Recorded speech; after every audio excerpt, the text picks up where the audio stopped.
Okay, before we get started, I just wanted to give you an overview on the interior from the driver's perspective. So it starts with a 3-spoked leather wrap steering wheel. It's very comfortable, padded, fingertip controls for your sound system on the left, fingertip controls for your cruise control and your safety sense on the right. We do have paddle shifters, headlight controls with automatic high beams, intermittent wipers on this side, push button start. I really like the color combination on the inside of this particular one. I like the dark upper dash, so like a black dash here. And then they've got the soft tech fabric on the lower part of the dash. And this is kind of a light gray, almost a white contrast. Looks really awesome on here with the brushed aluminum trim. And then the seats are a kind of a gray mesh sport bucket seat with height adjustment on the driver's side. Really super comfortable seat, holds you in your place quite nice. And then down here on the center console, they've included the soft tech fabric here with the black and a short shifter here as well. They've also used the piano black or the gloss black trim, which looks really nice, but it does pick up dust and fingerprints. Let me know in the comments if you like the gloss black or not. We do have automatic temperature control, driver's side only, front window defrost, rear window defrost, and also Toyota's Eco heat and cool system, which is kind of nice. It really restricts, when you go into Eco mode, it restricts the heating and air conditioning to the driver's side. It assumes you have nobody on that side there, so that's kind of a nice touch as well. We do have an 8-inch touchscreen. Let's just get started and I'll talk about some of these things as we go. So CVT automatic transmission, just go ahead and throw it into drive. I'm going to bring my camera up a little bit, so I'm going to bring this down so you can see straight out the front window.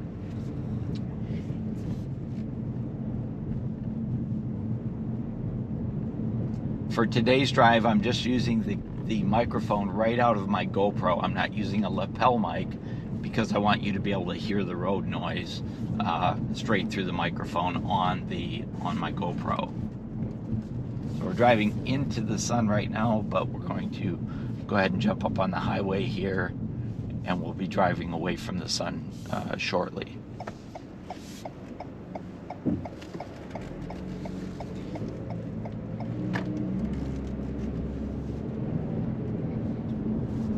So the SE edition is the gasoline engine. This is going to be the 2-liter, 4-cylinder, 16-valve, 168 horsepower front-wheel drive. So we're going to take off here and see how fast we can get to, see where we're at 60 miles an hour. So right about, bam, that pole. So about 60 miles an hour. Gets up to highway speed, no problem.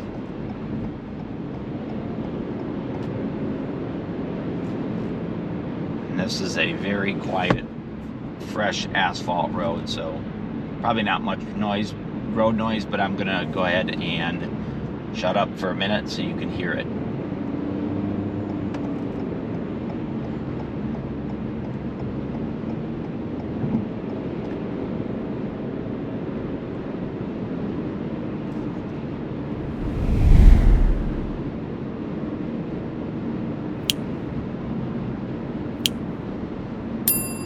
So I do have my camera attached to the sunroof with the visor open on the sunroof. So you will hear a little bit more wind noise. In fact, I'm going to go ahead and just tilt up the sunroof so you can hear what the wind noise is like with the sunroof up. This is not full open, this is just the tilted.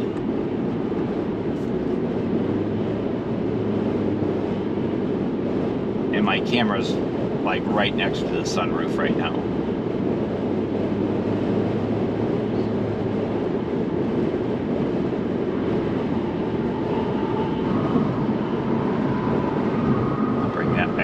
Here.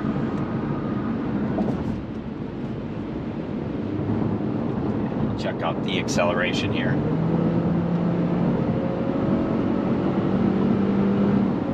Really smooth. The CVT transmissions are very, very smooth because they don't have gears. That doesn't lunge from one gear to the next.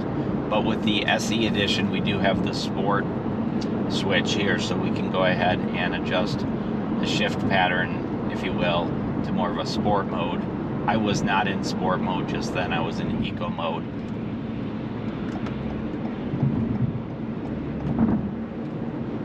Really great visibility out the front. The center stack has an 8-inch touchscreen tablet style with Sirius satellite radio. It's super easy to read, doesn't block my view out the front, not at all. You can feel that sport tuned suspension, really responsive to the steering. We'll go into manual mode here. So I'm in manual mode, so I can go ahead and shift. It does give you more of a sense of a stick shift with no clutch.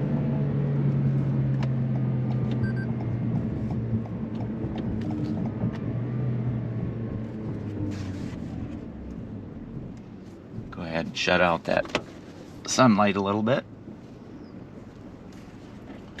So I'm in manual mode right now, and it does tell me up here on the dashboard M1, manual 1.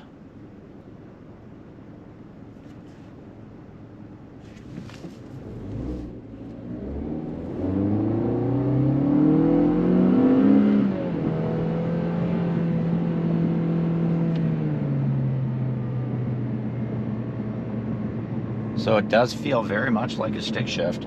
Sounds like one.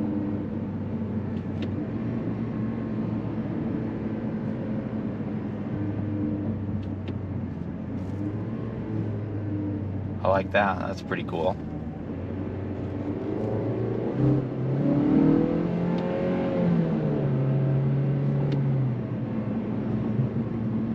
Go ahead and shift into normal drive mode. Now using the paddle shifters, I can do essentially the same thing up on the using the paddle shifters as I can do down here by manually shifting it around.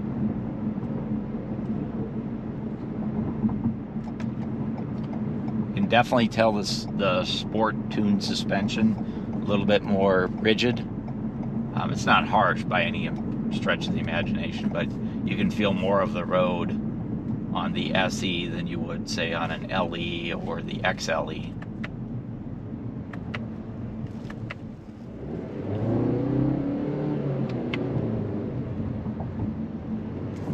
I kind of like that. The paddle shifters are really fun to play with. I wouldn't actively drive every day like that, but so just a really comfortable, high quality feel and refined feel for sure. You know, one of the things that people ask me about all the time is what makes Toyotas good cars. Well, number one, it's the engineering and the manufacturing process that Toyota has created over the years, and the quality control and all of that. But another part of it is the quality of the materials that Toyota uses in their products. I'll give you a kind of an illustration. So at my house, I have in the kitchen I have storage containers, and I have different levels of storage containers, and maybe you have the same in your kitchen. So there are storage containers like Ziploc bags, and they're made out of plastic, and they're designed for 1 or 2 uses and throw them away, right? There's Glad containers, plastic containers, designed for maybe 1 or 2 or giveaway uses. So inexpensive, lower quality, recycled plastic. But then there's also Tupperware, which has been around for years and lives in people's kitchens for years. So a thicker, higher quality plastic, more expensive, but more durable and lasts longer. So that's what I would say Toyota is compared to many other lower price options.